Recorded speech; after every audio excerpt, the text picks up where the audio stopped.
En otras ocasiones hemos tenido la ocasión de llamar la atención sobre la situación del patrimonio cultural asturiano y las deficiencias de gestión que el Gobierno está demostrando no ser capaz de corregir. El patrimonio etnográfico, como es lógico, no está al margen de esta realidad y sufre directamente las consecuencias de los errores del pasado y del presente.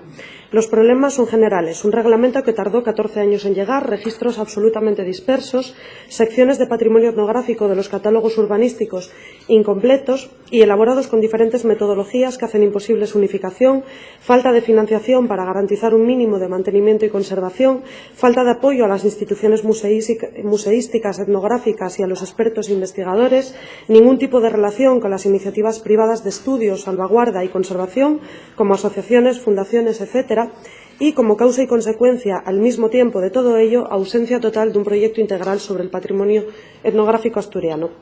Pero en este caso la situación se ve agravada por el estado de deterioro y pérdida acelerada de elementos y bienes, y buen ejemplo de ello son los hórreos y las paneras asturianos. En 1997 ocurrió algo que supuso un hito en la historia de la conservación del patrimonio etnográfico asturiano. Supongo que si les digo el nombre de Amalia Ordóñez no les sonará de nada, pero lo que me interesa especialmente es una frase pronunciada por ella hace algunos años, unos pocos años, y recogida en un recorte de prensa. Para un aldeano hay pocas cosas más importantes que un hórreo. Amalia Ordóñez creció en el hórreo de Lloses, un hórreo del siglo XVI, una auténtica joya de la cultura asturiana, levantado en 1523, que un buen día de la noche a la mañana se cayó. En 2011, el Gobierno asturiano tardó 14 años en anunciar su voluntad de elaborar un nuevo catálogo de hórreos en el que se incluirían los elementos más significativos como paso previo a su rehabilitación integral con fondos públicos. Pero a pesar de que les costó 14 años, como decía, tener la idea, su actuación se quedó en eso, en anunciarlo en prensa, como suele ocurrir. El hórreo de Lloses se cayó una madrugada, como decía, de 1997. En aquel año, los fondos destinados a la conservación de hórreos y paneras ascendían a 53 millones de pesetas. 53 millones de pesetas daban en aquella época bastante más que los más de 315.000 euros que corresponderían al cambio en euros. Hoy la cuantía para toda Asturias supone un 85% menos de aquel montante de dinero. La política de reparación y reformas iniciada por el Gobierno no solo es insuficiente, y buena muestra de ello ha sido esta merma constante de la dotación destinada a ayudas para rehabilitación, sino que tampoco responde a las necesidades de nuestro patrimonio. El Gobierno deja la responsabilidad de conservación de hórreos y paneras únicamente al interés particular, sin marcar absolutamente ninguna línea prioritaria sobre lo que se conserva y lo que no. El patrimonio no existe por sí mismo, lo creamos nosotros cuando lo seleccionamos, separándolo del resto de bienes que, siendo de la misma naturaleza, revisten un mayor o menor interés.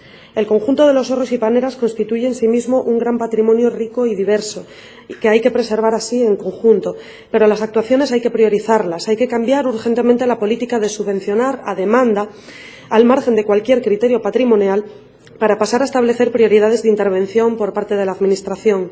El reglamento, por su parte, solo dedica 2 artículos al patrimonio etnográfico, que hacen referencia al traslado de hórreos y a sus usos. Sobre el traslado se limita únicamente a cuestiones administrativas y el breve párrafo que dedica a los usos está definido por la vaguedad. Aún así, es interesante recordar lo que este último artículo expresa, de que para favorecer la preservación de este tipo de construcciones se articularán fórmulas de aprovechamiento y puesta en valor respetuosas con la naturaleza y usos tradicionales de estos bienes etnográficos, tal y como aparece recogido en el derecho consuetudinario asturiano, algo que evidentemente el Gobierno no ha hecho. La realidad a día de hoy es que tenemos unos 20.000 hórreos dispersos por gran parte del territorio asturiano y que un porcentaje muy alto, demasiado alto, de ellos están en unas condiciones muy graves de conservación. Y una vez más, de la misma manera que la inmensa mayoría de las cuestiones que tienen que ver con el patrimonio cultural, no sabemos si es por desinterés o por incapacidad. La dejadez es máxima, tanto que el Gobierno asturiano no ha sido capaz de reclamar algo tan sencillo y a la vez tan justo como que se deje de cobrar el IBI a hórreos y paneras. Los hórreos son los únicos elementos muebles, e insisto, elementos muebles, grabados con un impuesto que debería afectar, como su propio nombre indica, a los inmuebles. Es como si tuviera que pagar por metros de furgoneta porque de vez en cuando duermo en ella. El Gobierno asturiano, al permitir que el IBI se siga aplicando a ahorros y paneras, está penalizando a los propietarios con un impuesto injusto que ahonda en las dificultades de mantenimiento de este tipo de bienes. Hay que quitarle el IBI a todo tipo de ahorros, paneras, cavazos, etcétera, independientemente de su consideración patrimonial como elemento singular o bien de interés cultural. El PSOE minusvalora el campo y minusvalora la cultura tradicional asturiana y, mientras tanto, la fragilidad de este tipo de bienes, cuyo estado de conservación general es cada día más preocupante, genera una situación dramática, con la pérdida acelerada de una gran parte del mismo, mientras el Gobierno socialista permanece impasible y, una vez más, muestra su falta de sensibilidad con Asturias.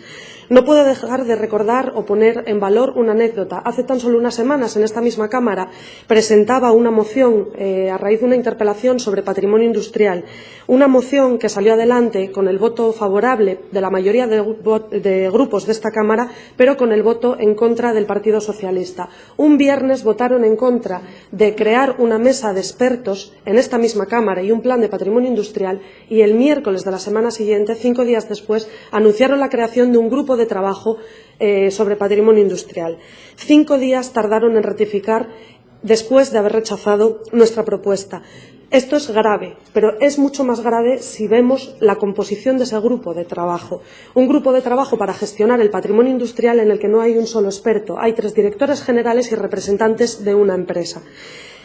Por todos los motivos que he detallado hasta ahora relativos al patrimonio etnográfico, desde Podemos Asturias proponemos varias cosas en esta iniciativa. Proponemos la retirada inmediata del IBI a hórreos, paneras y resto de elementos muebles, así como a la elaboración urgente de una estrategia para la conservación del patrimonio etnográfico asturiano que marque las prioridades, medios humanos y económicos disponibles y mecanismos de intervención en el conjunto del patrimonio etnográfico asturiano de carácter tanto material como inmaterial, así como el establecimiento de una línea presupuestaria encaminada a garantizar la conservación de aquellos bienes más singulares o representativos y el desarrollo de políticas de socialización de estos bienes y programas educativos. En este sentido, anuncio la aceptación de las 2 enmiendas con registro 14.852 y 14.853. Espero sinceramente que no ocurra con el voto del Partido Socialista lo que ocurrió con el Plan de Patrimonio Industrial y contemos con el apoyo del conjunto de esta Cámara para que esta iniciativa salga adelante.